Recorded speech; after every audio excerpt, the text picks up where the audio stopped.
is Hendrik van Genderen. I'm the Water Resources Engineer at the Water Authority Cayman.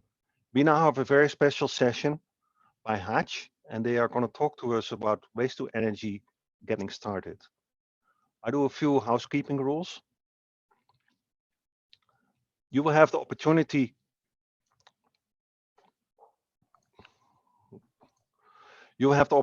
to submit the written questions at any time throughout the discussion. So you just use the Q&A dialog box in either Zoom or Whova.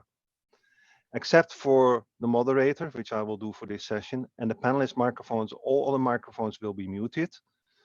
And also everybody else, their cameras will be turned off. I now will introduce the speakers from Hatch, who will give you the presentation. First, it's my pleasure to introduce Bob Griesbach of Hatch. He's a certified management consultant and professional engineer with more than 40 years experience. He has worked for Hatch for 20 years and is currently Director Energy Consulting. Bob has been responsible for the execution of strategic planning, integrated power supply plans, power system planning, cost-benefit analysis, due diligence, valuation, tariff, financial, cost of service, market assessment, economic analysis, and energy efficiency improvement projects for a client list that includes major electrical utilities, large energy users, ministries of energies, IPP developers, IFIs such as CDB, IDB, and the World Bank, private investors, and regulatory agencies. Bob has worked in the Caribbean region for many years and has carried out electricity sector planning assignments in Jamaica, Barbados, Montserrat, St. Lucia, St. Vincent and the Grenadines, Antigua, Barbuda, the Bahamas, Haiti, and the Cayman Islands. Bob is a past resident of Jamaica and has traveled extensively in the region. It's also my pleasure to introduce Abdul Javed. Abdul is a thermal engineer in the Thermal Energy Business Unit of Hatch. During his time at Hatch, Abdul has been involved in design, technical advisory, land engineering roles for thermal power plants. Abdul's focus on recent projects involve biomass power plants utilizing organic Rankine cycles, which is referred to as ORCs, based to energy plants utilizing either ORCs or traditional Rankine cycles, geothermal power plants, and more traditional combined cycle plants. Thank you all very much, gentlemen. I look forward to your presentation, and the floor is yours. What we're going to do, we do the presentation first, and then please submit your questions, and then we will go and answer you.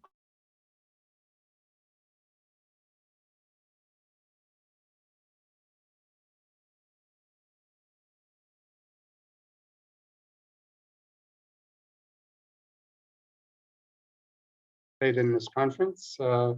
At this time, we appreciate that.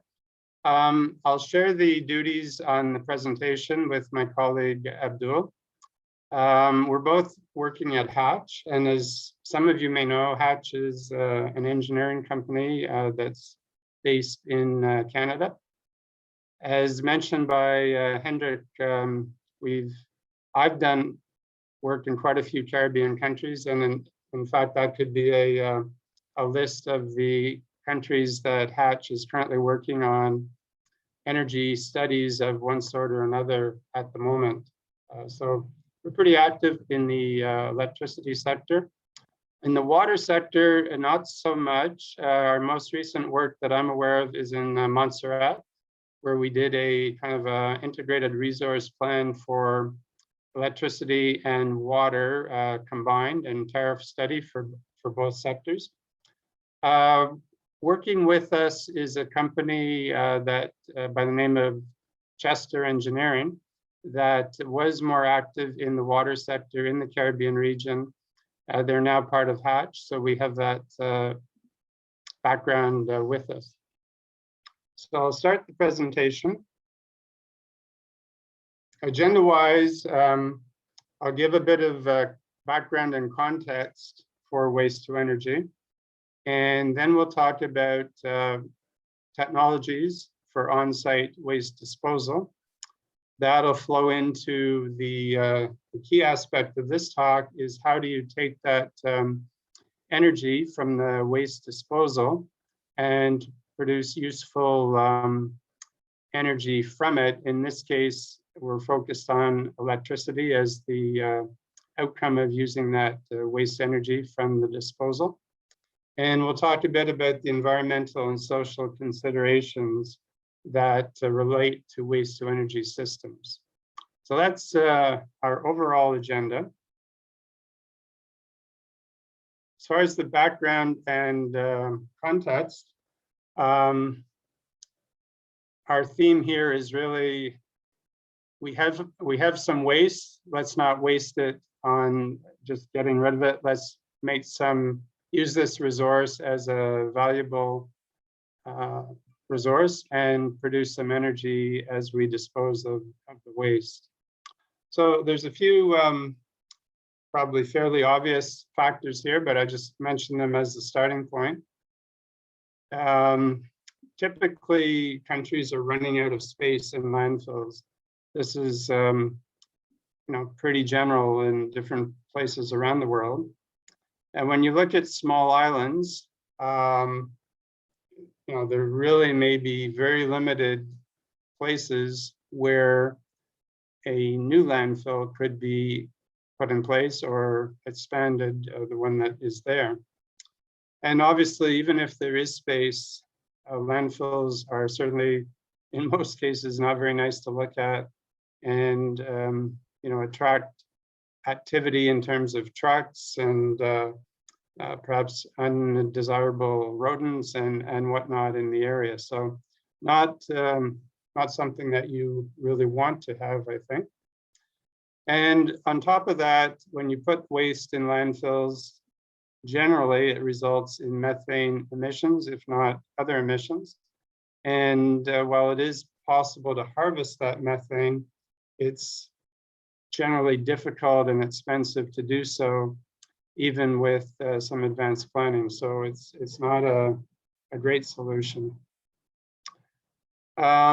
And as we all know, most countries want to reduce their use of fossil fuels for various reasons that have been in place for a number of years, but now also there is the Paris Agreement that most countries are trying to live up to their commitments under that. So if there's different alternatives to reduce the use of fossil fuels, those may be valuable in their own right.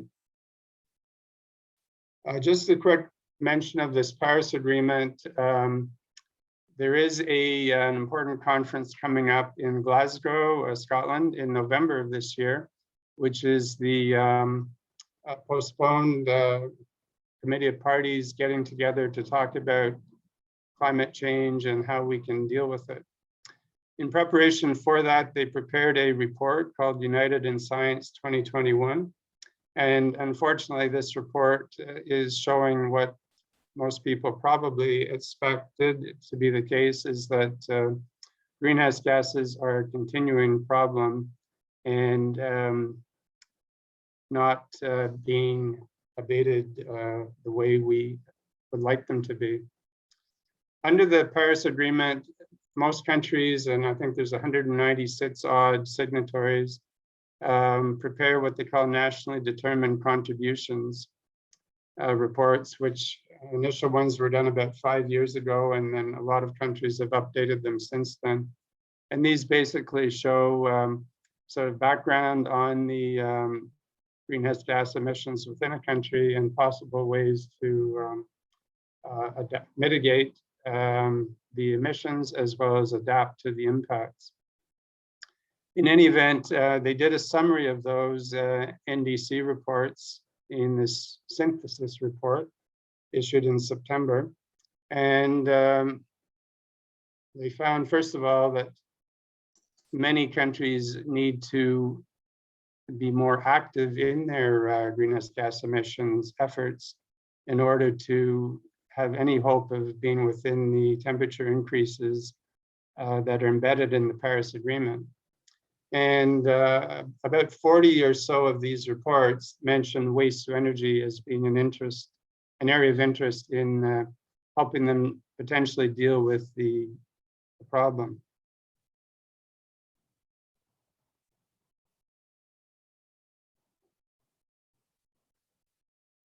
Just trying to change my slide here.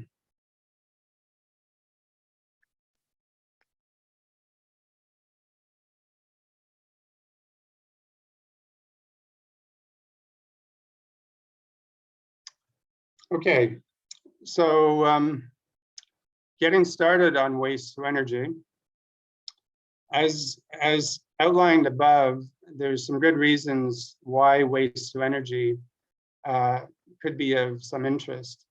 But many regions and countries have been reluctant to get started on that. And although some of the European countries have been fairly advanced on that, in North America, for instance, there's been relatively small uptake on waste to energy in any significant scale.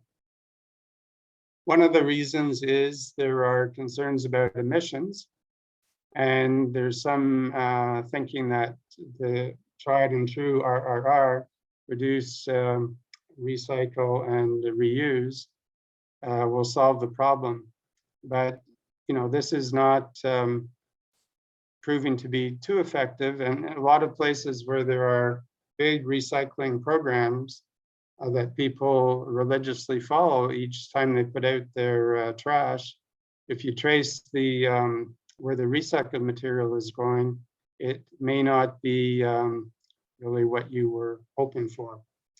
So we're suggesting that because there has been this reluctance, there may be a possible route forward by making a small start to help pave the way for bigger projects to follow. And we're proposing that this involves adding an energy capture component to the waste disposal or conversion that is already taking place in many countries. So what we've found in some of our work is that seaports and airports are often required to incinerate or otherwise carry out on-site disposal of all international waste that comes in. So this can be required either by legislation or regulations, and also just for business practices side of things. If you have a landfill that's overflowing with domestic waste, and then you're trying to bring in international waste, it only compounds the problem. So even if you had some leeway to use the landfill, it's not very desirable from a business perspective to make things worse. Under the, in terms of seaports, under the International Convention for Prevention of Pollution from Ships, that is also called MARPOL, there are more and more stringent rules about the disposing of waste at sea, and requirements for shipping, whether it be cruise ships or cargo ships of whatever sort, to bring their waste into port.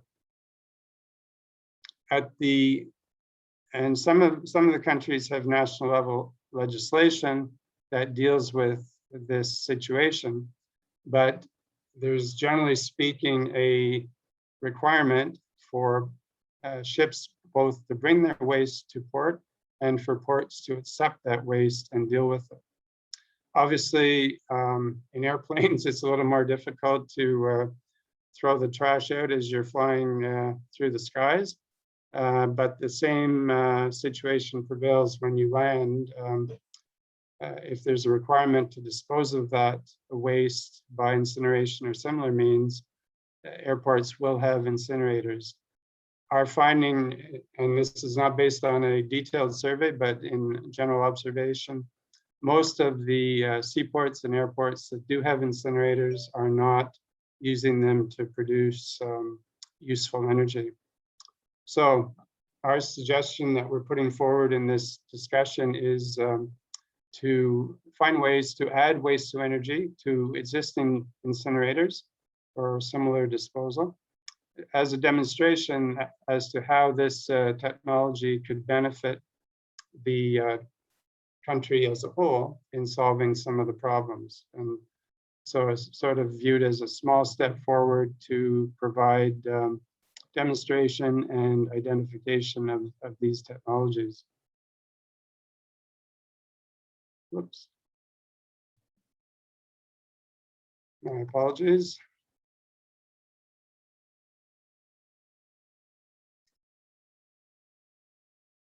So now you've just had a preview of all the other slides.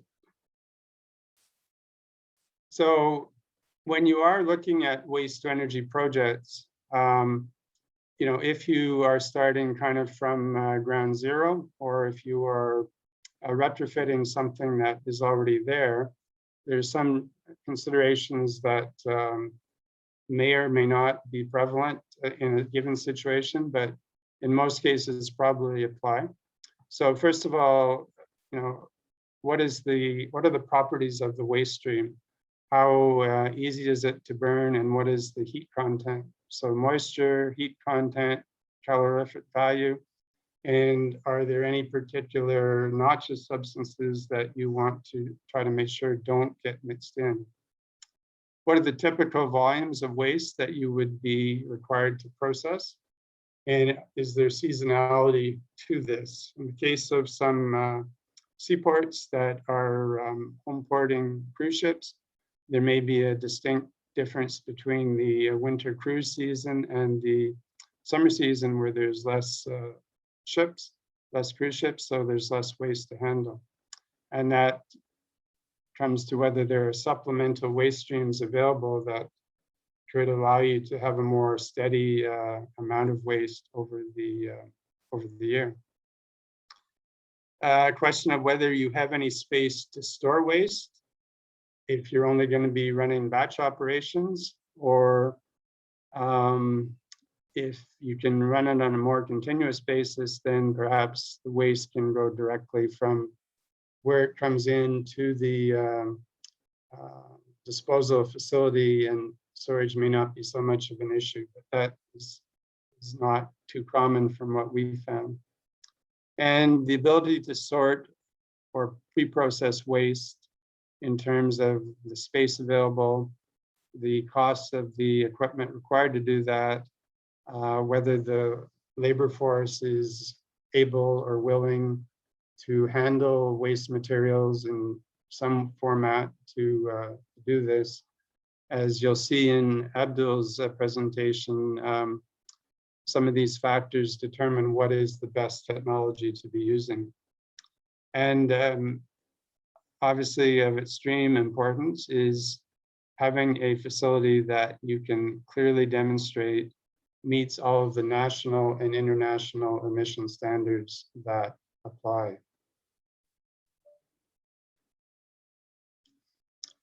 So this slide really just summarizes some of these steps that in the waste to energy process, how do you receive the incoming waste? Are you going to be storing any of this? Will there be any waste pre-treatment, either required by the equipment or desirable for improving the energy output? And how will you actually load the waste into the disposal equipment? How mechanized is that? And what kind of skips or other containers will you be using to move the waste around in your yard? And the thermal treatment of waste comes to the topic that Abdul will talk about first. How do you take that waste and dispose of it through some sort of thermal or chemical process, followed by the energy recovery and conversion step. And then 3 or 4 steps showing the importance of the emission side of things to keep track of the potential emissions and have in place equipment to avoid those emissions and to be able to monitor that you in fact are achieving that.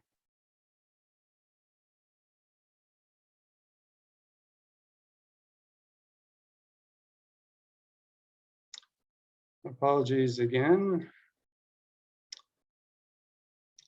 So in the next part of the presentation, we'll first look at the waste to thermal energy side of things, the technology options for that, and then go on to the energy capture to produce electricity, and what are the technology options for that.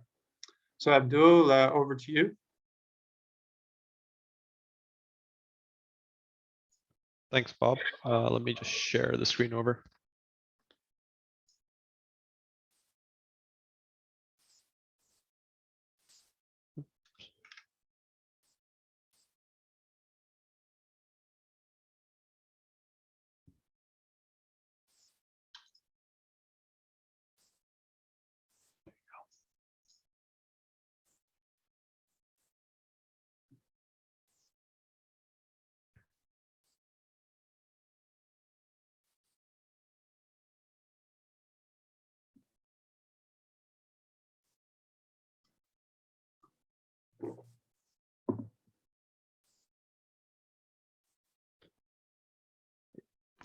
Is my screen visible? Yes, it is. Okay, perfect. Sorry about that, everyone. Not too familiar with Zoom. But well, thanks, Bob. So as Bob mentioned, Bob gave I guess an overview of the process that goes into converting waste into thermal energy and then eventually into electrical energy, and then the post-treatment of the emissions and the ash that comes out of it. So in this section, I'm going to be going through the different technologies on the thermal side, then the different technologies on the electrical side, and then the different technologies to consider on the disposal and treatment side. So to get into it, there you go. So the technology overview to convert waste into thermal energy, so heat, consists of three main technologies in the industry at the moment. There's incineration, pyrolysis, and gasification. Now, incineration is probably the most common waste to energy technology. It's an offshoot of the more traditional boiler. It generally consists of a moving grate which carries the waste through a furnace, which is heated with natural gas, as well as the waste itself combusting and producing heat.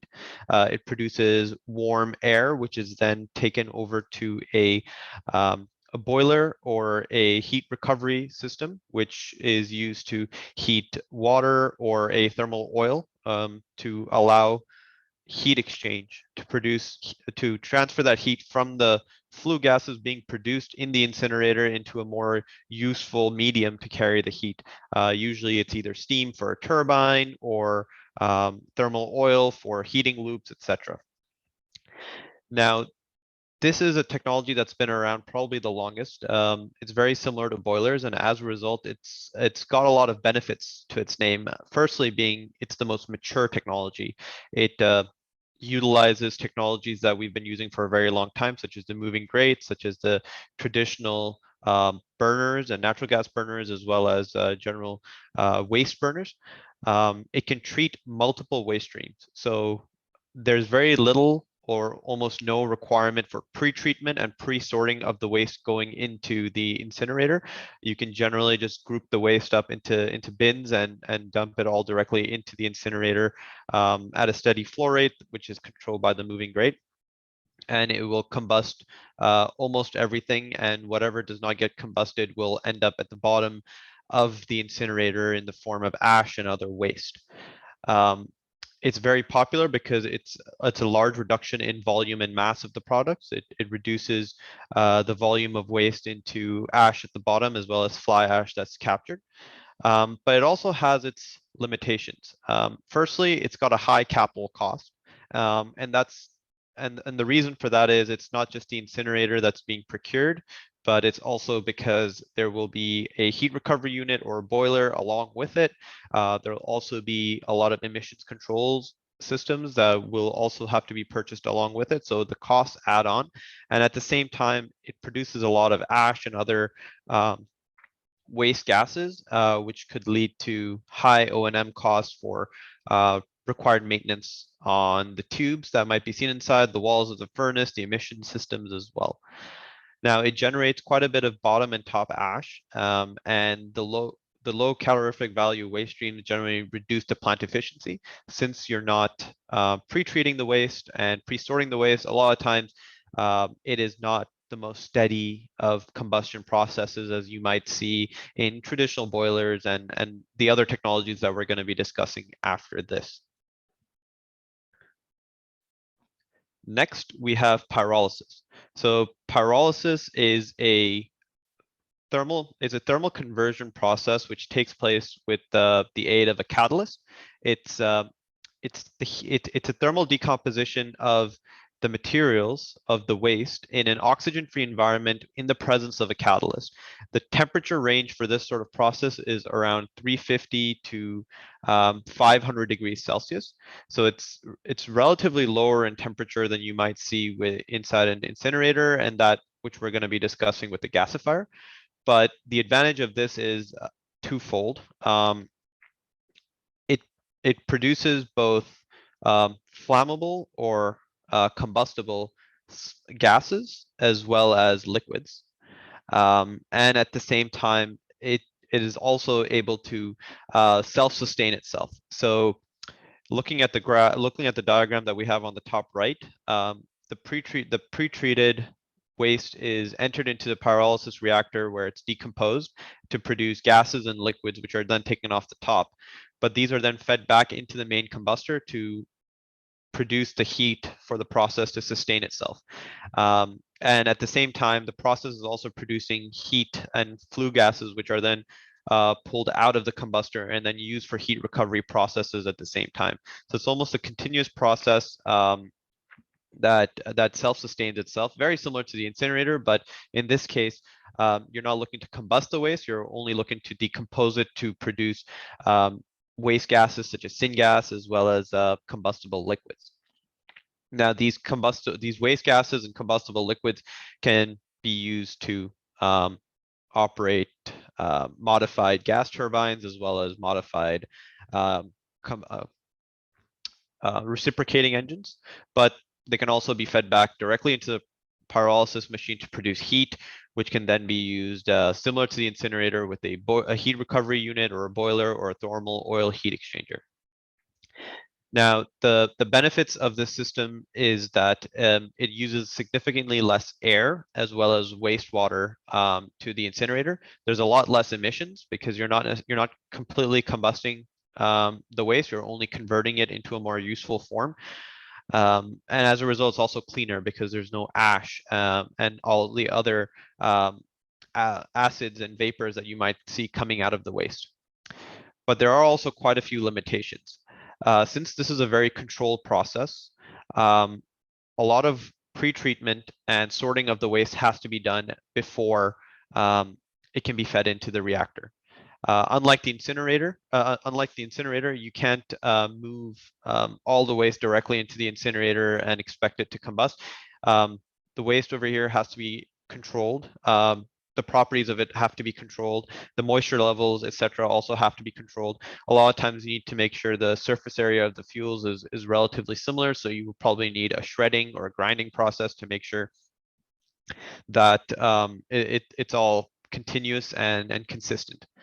At the same time, there's also the risk of tar being formed inside during the decomposition, and it's generally very sticky and gooey, and it could generally cause a lot of maintenance shutdowns as it'll start clogging up a lot of the ports for injection and reduction, as well as the layers inside the pyrolysis machine itself, which could reduce efficiency. So you'll likely find that maintenance shutdowns are going to be a little bit more common with this sort of technology as we know it at this time.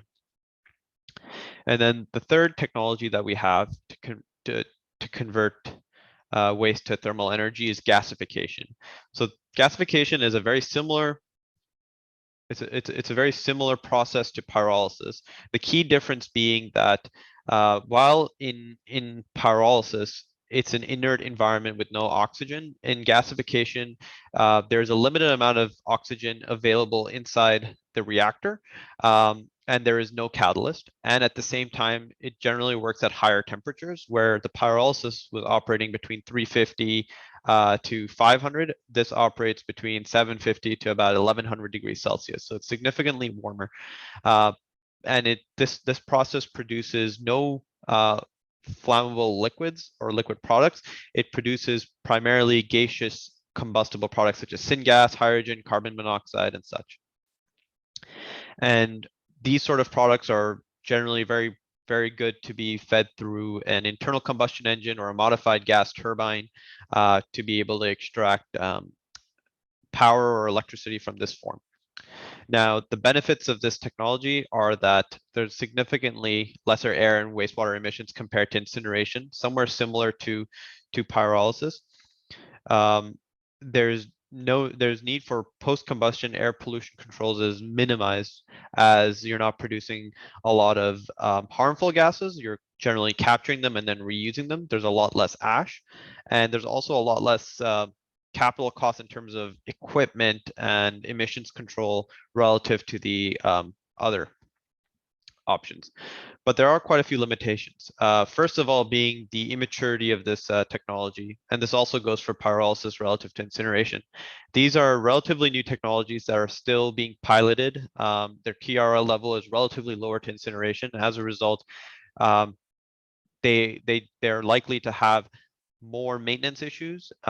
As I mentioned with pyrolysis, there's a lot of tar buildup that could happen from the decomposition process, which hasn't really been perfected in the technologies on the market currently. And at the same time, similar to pyrolysis, there is a lot of pre-treatment that needs to be done. There needs to be a shredder on site to make sure the size of the waste is consistent. Not all waste can be admitted into the gasification system, so there is pre-sortment and as well as a pre-drying phase because the moisture content has to be controlled just like the oxygen content inside the chamber. So there are quite a few processes prior to the actual gasification system that need to be developed, and that could lead to creep in capital cost as well as overall operational maintenance and planning that goes into the whole process as a whole and not just the technology itself. Now,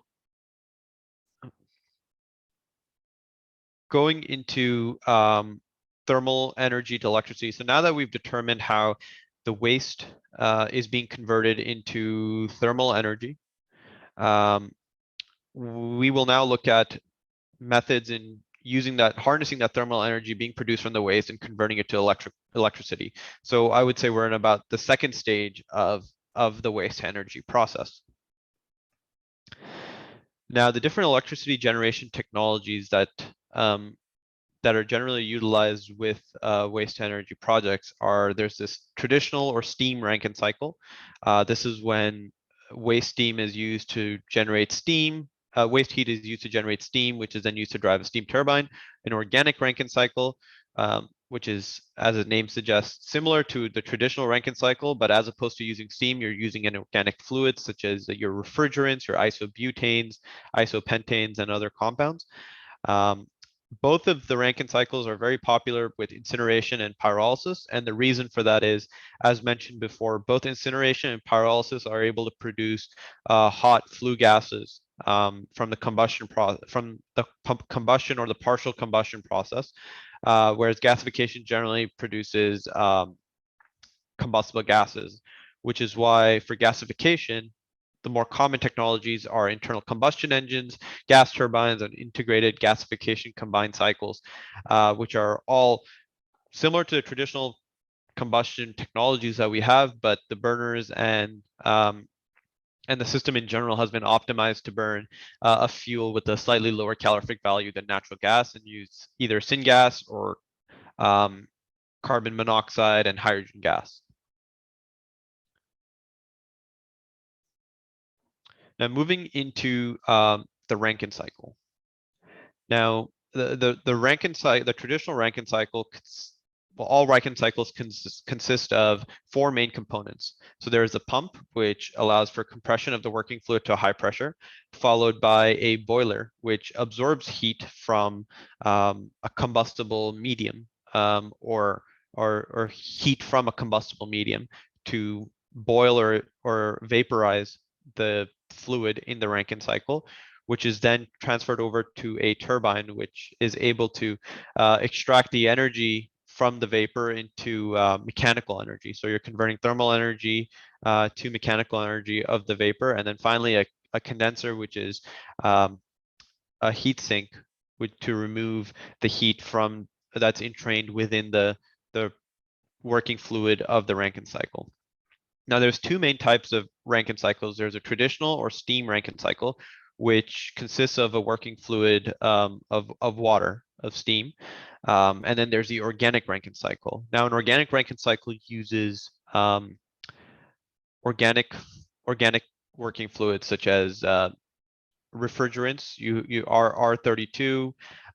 You have isobutane, isopentane. Many systems still make use of a mixture of water and ammonia as well.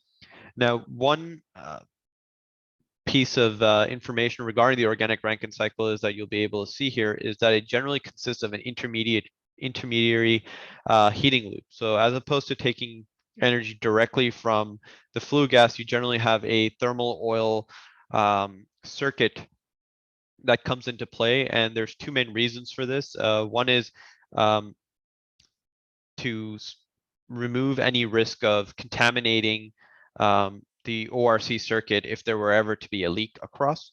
Since these are completely packaged and separated units, so as a result, organic Rankine cycles are slightly less efficient than traditional Rankine cycles.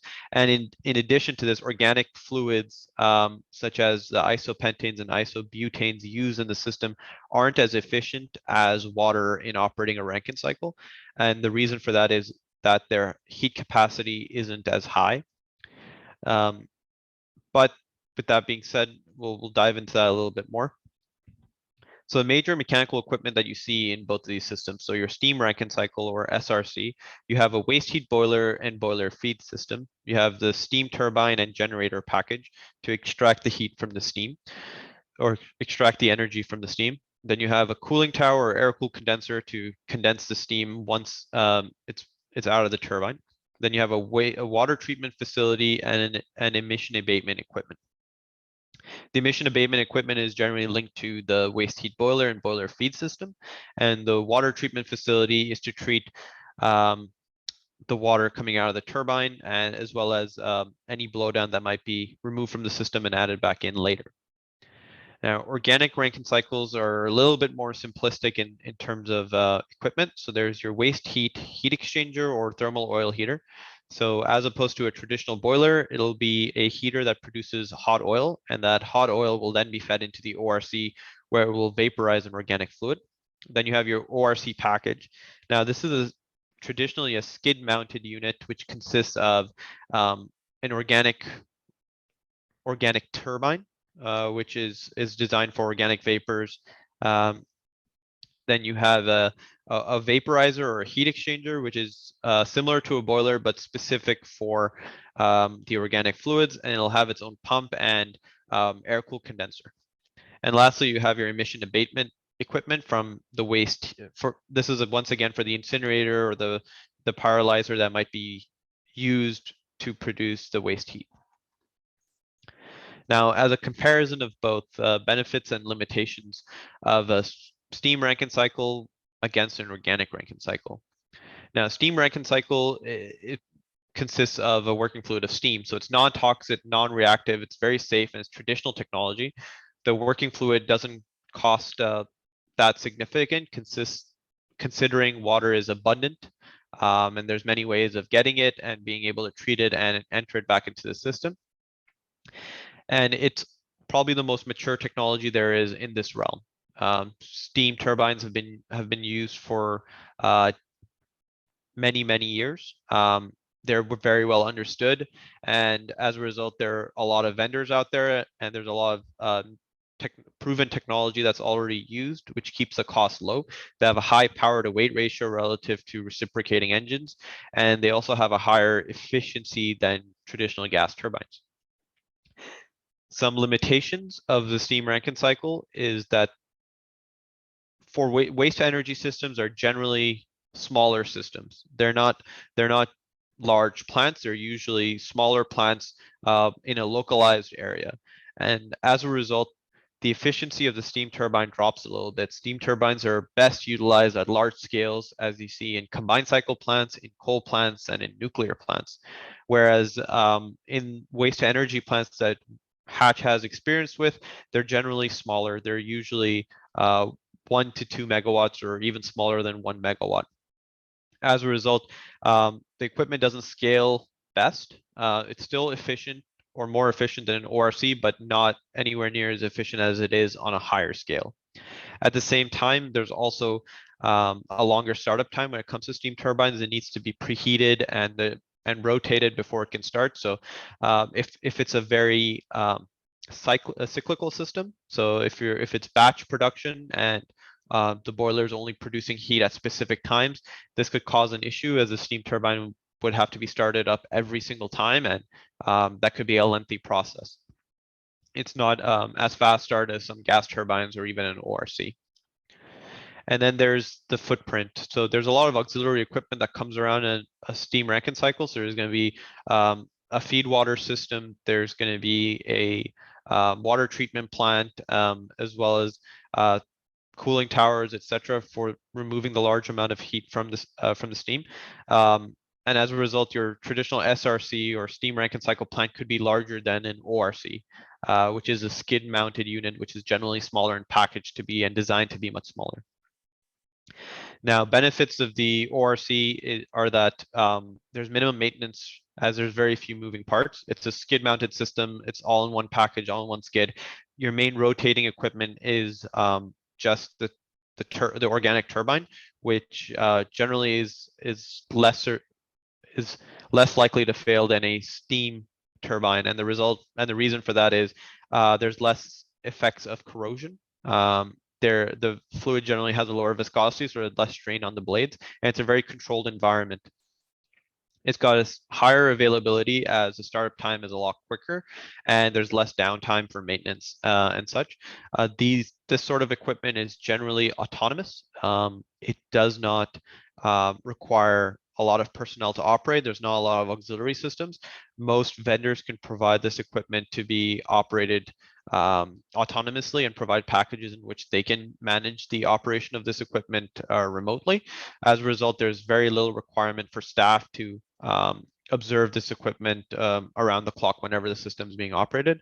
And lastly, it's quiet and highly modularized. So in the future, if there's a possible plan to expand the waste to energy facility and say go from a 1 megawatt plant to a 2 megawatt plant, an ORC is the perfect sort of equipment that would be modularized. You can just buy a second package of a second skid of a similar ORC and connect them in series or parallel, and that could be something that's very that could lead to economies of scale in the future when it comes to expanding the turbine itself.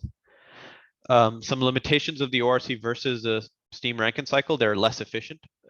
These steam turbines at this scale can generally be 20 to 30% efficient, whereas the ORCs are generally 10 to 20% efficient using the more modern technologies that are available. And that is if you can consistently maintain a temperature of 150 to 200 degrees Celsius in your thermal oil loop, which is going to be receiving heat from the waste heat boiler or pyrolysis machine. The organic fluid that's used in the ORCs is generally toxic, flammable, and generally has safety concerns. The refrigerants such as R32, R134A have already been banned in Europe, and they will slowly get banned across the world as new legislation passes. So there are other organic fluids out there that are still available and that are still able to operate in ORC, but this does reduce the range of performance possible by a significant amount, as only certain organic fluids can be used in ORCs and depending on the region.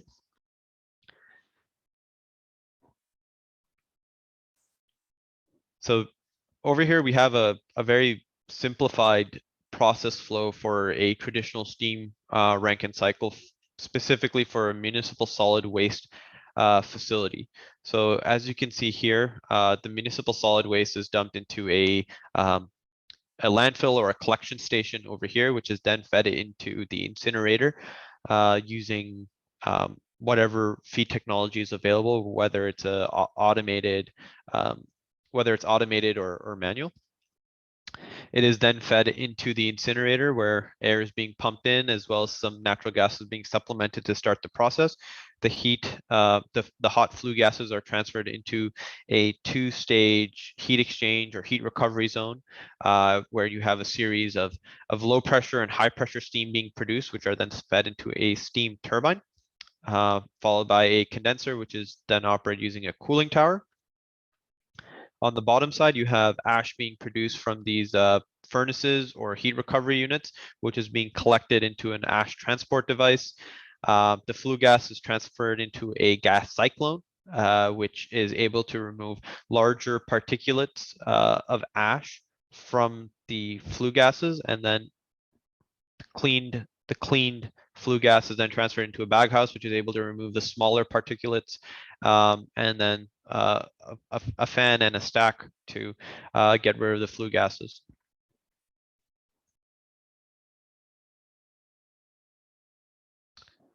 Now that we've discussed converting the thermal energy from converting the waste into thermal energy, and then that thermal energy into useful electrical energy,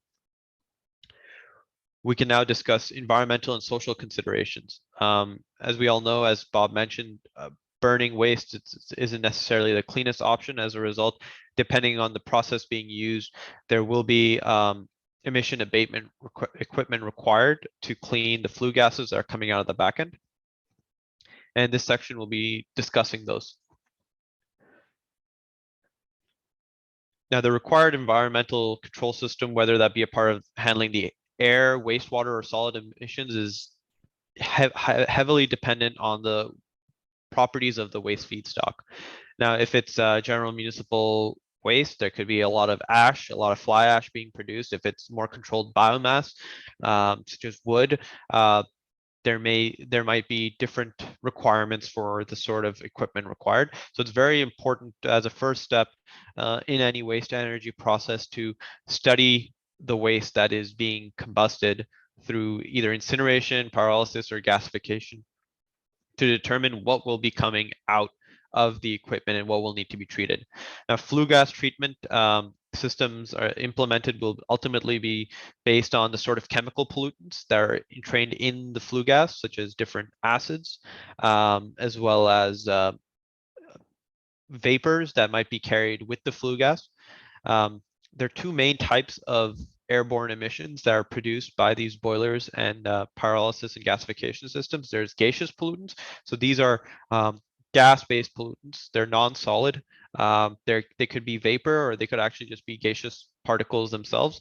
And then there's particulate pollutants, which are when solids are suspended in the flue gas and carried through the throughout up into the stack.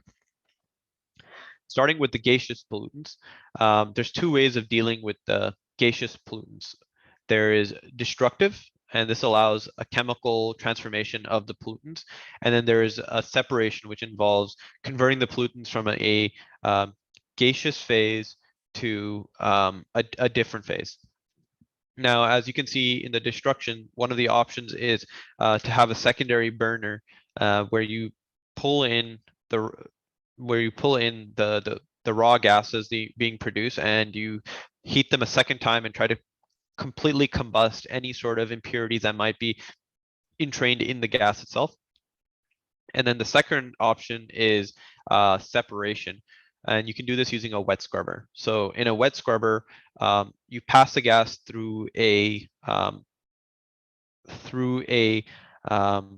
container with multiple sprays, which generally spray a solution, or even sometimes just water itself over the flue gas. And the idea behind this is the sprayed water, or the atomized water that is being sprayed over the gas, is able to dissolve out a lot of the gases and acids that might be suspended in the flue gases and the vapor, and it'll condense them at the bottom.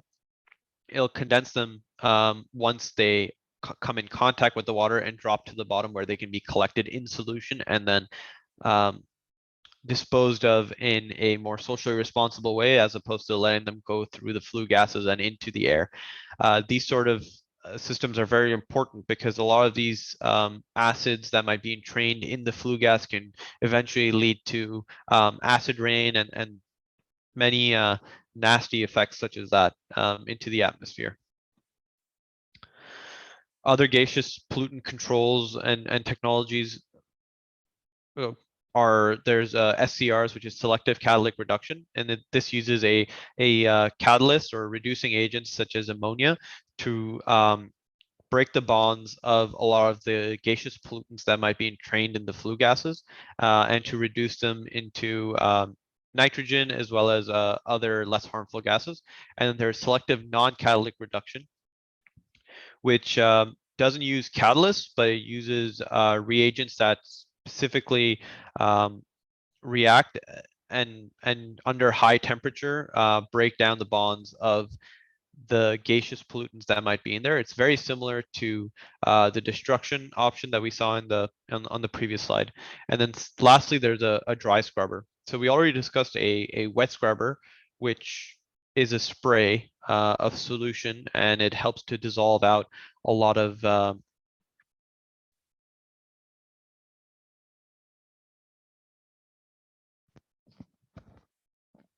hello? Am I still on?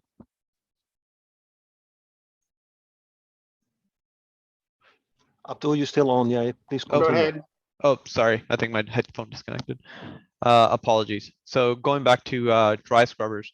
So the dry scrubbers use chemical reagents such as limestone and different calcium carbonate calcium carbonate powders, which are able to react with a lot of the acids that are found in these flue gases and react with them and neutralize them before they're able to escape through the stack into the atmosphere. So it's very similar to a wet scrubber where you're trying to neutralize the gases, but instead of using a solution, you're using a powder or a filter of that sort that has a reagent to be able to cancel it out and neutralize it. And next we have solutions for particulate pollutants. So particulate pollutants, unlike gaseous pollutants, are solid suspended in flue gas. So this is most commonly, you see it as fly ash that we use in the industry. So this is ash that's suspended in the flue gas and makes its way out the stack and generally gives it its gray or dark gray or light gray color that we see coming out of the stack. Now there's two types of particulate pollutants. There's a larger particles and then there's a smaller, finer particles, which are generally more difficult. So for the larger particles, we use equipment such as cyclones. So cyclones, as shown over here, use centrifugal forces to force the flue gas into a cyclone. And what this does is it allows a heavier, larger, less finer and more coarse ash particles to suspend at the bottom due to the centrifugal forces that are seen here, and allows the cleaner gases to rise over to the top and come out from the top of the cyclone. Now this is used to remove the larger particles, but the clean air outlet still generally consists of smaller, finer particles which don't get weighed down because of the centrifugal forces seen in the cyclone. And for that, smaller particles, we have fabric filters, electrostatic precipitators, wet scrubbers, as well as bag houses, which are fabric filters are generally bag houses. Now the way an ESP works is it allows the flue gas to pass through a set of coils or electrodes, and these charged electrodes allow them to absorb or attract the smaller, finer pieces of ash that are generally seen using static electricity, and it generally traps them in between or onto the electrodes itself and allows the gas coming out the other end to be significantly lower or lesser amount of particulates coming out the other end. And it's very similar, it's very practical to the cases that we see in real life where general dust and finer particles have a higher tendency to be attracted to static electricity. So it makes use of the very similar principles that we see in day-to-day life. Next, outside of flue gases and gaseous pollutants, we have wastewater treatment. So incinerators, pyrolysis, gasification, as well as the steam Rankine cycle, all use water and produce wastewater or spent water in reaction to that. Now, this wastewater could be coming from cooling systems within the incinerator itself or the boiler, from the steam Rankine cycle blowdowns, cooling tower blowdowns, or even from wet scrubbing systems, which are used to clean out the flue gases on the other end. Now, generally, this wastewater isn't in a state where it could be exposed back into the environment or dumped into open bodies of water, as it could contaminate wildlife as well as drinking water. As a result, there's multiple different treatments for this sort of wastewater. There's physiochemical treatments. So this is chemical additives to neutralize any acids or any chemical solutions dissolved in the wastewater before it is released out. Then there's also evaporation, which is just as it sounds. It's when the wastewater is evaporated in a furnace and then condensed elsewhere, and this leaves behind any dissolved salts as well as any dissolved byproducts that might be harmful, and the evaporated water can then be released back into whether into the process or into the environment. It's very similar to your traditional distillation processes. And lastly, there's the ash disposal. So now we've talked about flue gas, we've talked about wastewater, and the last one that comes is ash. So there's two main areas where ash is coming from. There's the bottom ash, which is found at the bottom of the pyrolysis chamber, at the bottom of the incinerator chamber, and then there's fly ash. Fly ash is found entrained in the flue gas. It's suspended in the flue gas and usually carries all the way up to the stack and out the stack. Now, we've discussed on how to capture this ash. Bottom ash is generally captured from the bottom of the incinerators and the pyrolysis and the gasification systems. Fly ash is captured using cyclones, ESPs, and baghouses, wet scrubbers and dry scrubbers as well in some cases. But what is the purpose of this ash? So as opposed to dumping this ash into landfills and letting them decompose over time or just use them as fillers, there's a big industry which can make use of these, and that is mainly the construction industry, and it's been gaining a lot of popularity, which is setting up or transferring these to cement facilities as well as asphalt facilities. Ash from waste to energy can be a significant part of production of cement as well as asphalt, as well as other bulk construction waste. This ash is generally a very good binding agent or a additive that allows the different materials within cement and asphalt to bind together using a common material or powder. And this is something that could really be taken into consideration when looking at the sustainable and an environmentally correct way of disposing of ash, as opposed to putting it into a landfill and transferring it over. And I believe with that, that is the last slide of this presentation. Thank you. And Abdul and Bob, thank you very much for a very good presentation. This is not my background, probably like most of the audience, but you hit the right tone, and I think it was very educational. We don't have much time left, but I want to squeeze in at least one question here, right? In the Caribbean, can you talk a little bit about applications that are here of this technology, projects that are done? Mind you that we just have like a handful of minutes left. Well, just, I mean, I guess maybe obvious, but potential use would be at a seaport or an airport where they have an incinerator and it may be at the end of its life and they're looking to replace it and at the same time be able to generate some energy from it. That's where you can do a analysis based on the kinds of factors that Abdul mentioned to pick the one that would be most suitable given those design criteria that I mentioned. You know, the sorting and the pre-processing, can be, very problematic.